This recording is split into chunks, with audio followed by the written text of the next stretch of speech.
Good morning, it's the 17th of November this morning, and welcome to the Daily Post, our thoughts, scriptures and ideas that we hope will be helpful and useful for you through this day. We begin with the scripture today from Ephesians chapter 1 and verse 17. That the God of our Lord Jesus Christ, the Father of glory, may give unto you the spirit of wisdom and revelation in the knowledge of him. If you're reading the Bible in a year today, we move on through Ezekiel chapters 5, 6 and 7 and Hebrews chapter 12. The thoughts of the day. I count him braver who conquers his desires than him who conquers his enemies. For the hardest victory is victory over self, said the Greek philosopher Aristotle.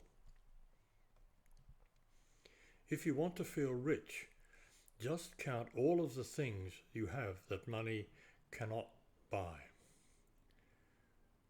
Sorrow looks back, worry looks around, faith looks up.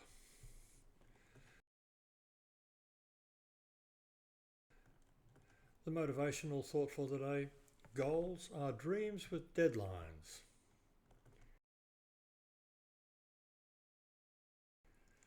On this day, in 1307, Swiss revolutionary leader William Tell is reputed to have shot the apple off his son's head with a crossbow. In 1969, on this day, the construction of the Suez Canal was completed. And in 1945, a new world airspeed record of 606 miles per hour, 975 kilometers per hour, was set by H.J. Wilson of the Royal Air Force. In 1955, Anglesey in North Wales became the first local authority in Britain to introduce fluoride into its water supply.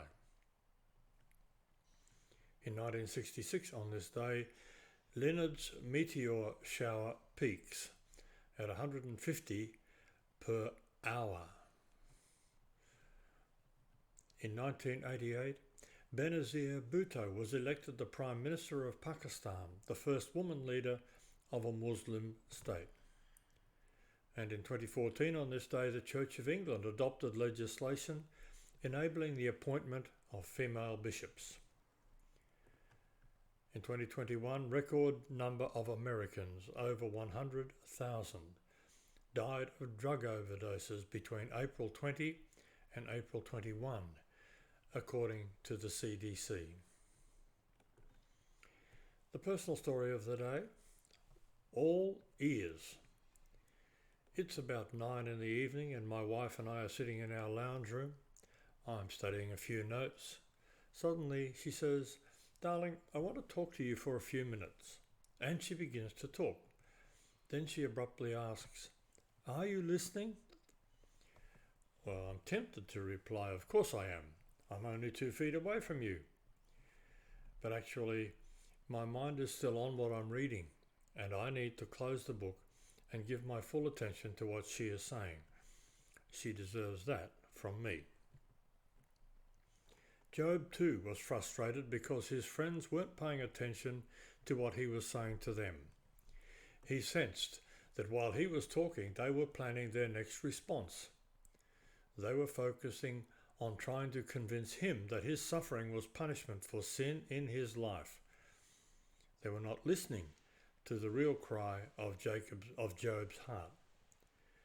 Many of us are poor listeners also. Teenagers can be frustrated because their parents always have a quick answer, when actually they just want someone to listen to their struggles and accept them. One teen said, "Sometimes I would just like to talk until I know what I want to say."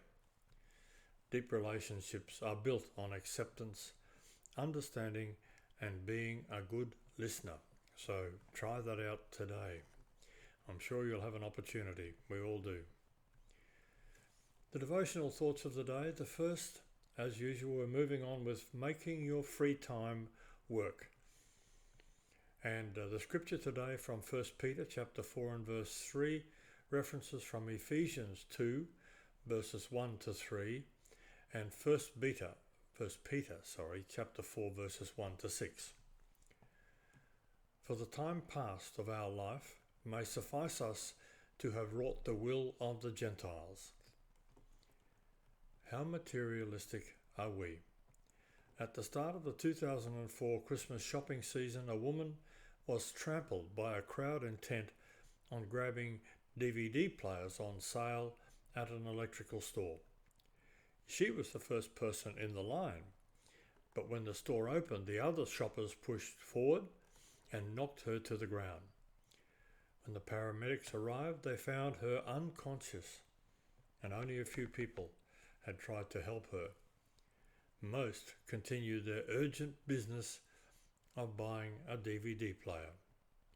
Talk about consumerism gone crazy. Greed and selfishness too often characterize the pursuit of pleasure in our culture. According to today's verse, this is the way we used to live before coming to the Lord. Our present lifestyle and activities, including leisure, should be much different. What were we like before we were saved? Disobedient, dead in our sins, followers of the world and Satan. Our only goal was often fulfilling the desires of the flesh and of the mind, as we read in Ephesians chapter 2 and verse 3. We lived for our own desires, not God's will, and so were objects of his righteous wrath. Too much time was wasted on such things. Non-godly activities need to be replaced by spiritual service. We should act like people who know better and will one day give a good account to God, as 1 Peter chapter 4 verses 1 and 5 suggests to us. Without God, all human desires become self-centered and sinful. By being alienated from God, we were alienated from understanding and pursuing true pleasures. To live according to God is not a tedious and boring life. Rather, it's a calling back to the responsibilities and sustainable pleasures of doing what God has created us to be and to do. 1 Peter chapter 4 and verse 6. Some perhaps confronting ideas in there, and we think about what we do and how we spend our time, and perhaps how we should be better spending our time. The second thought, we began life in the presence of love.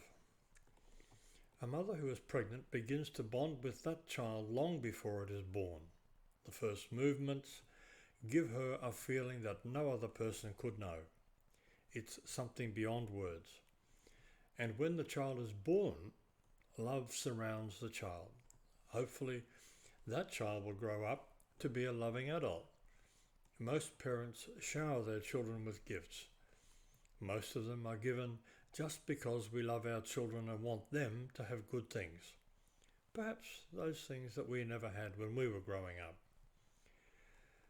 But some give gifts because they think that will make a child love them more. But gifts cannot buy love. It may make a child say they love you, but when the gift is worn out, do they ask for more?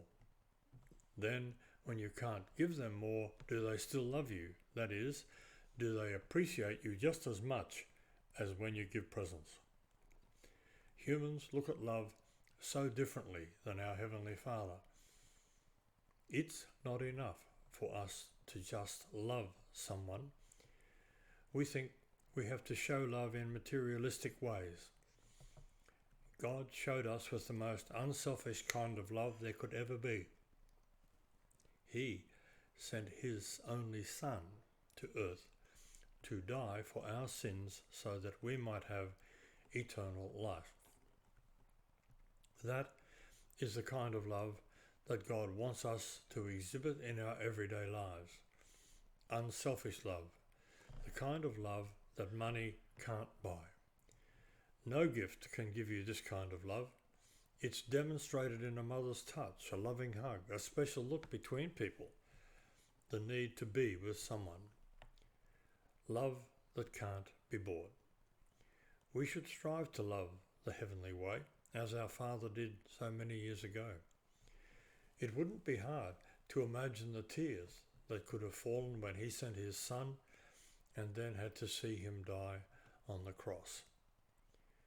We would never be able to cope seeing our child in that way, but we can ask God to give us that kind of love, the love it takes to bond to each other. Praise the Lord. Wise thoughts to take to heart and act upon. The facts of the day.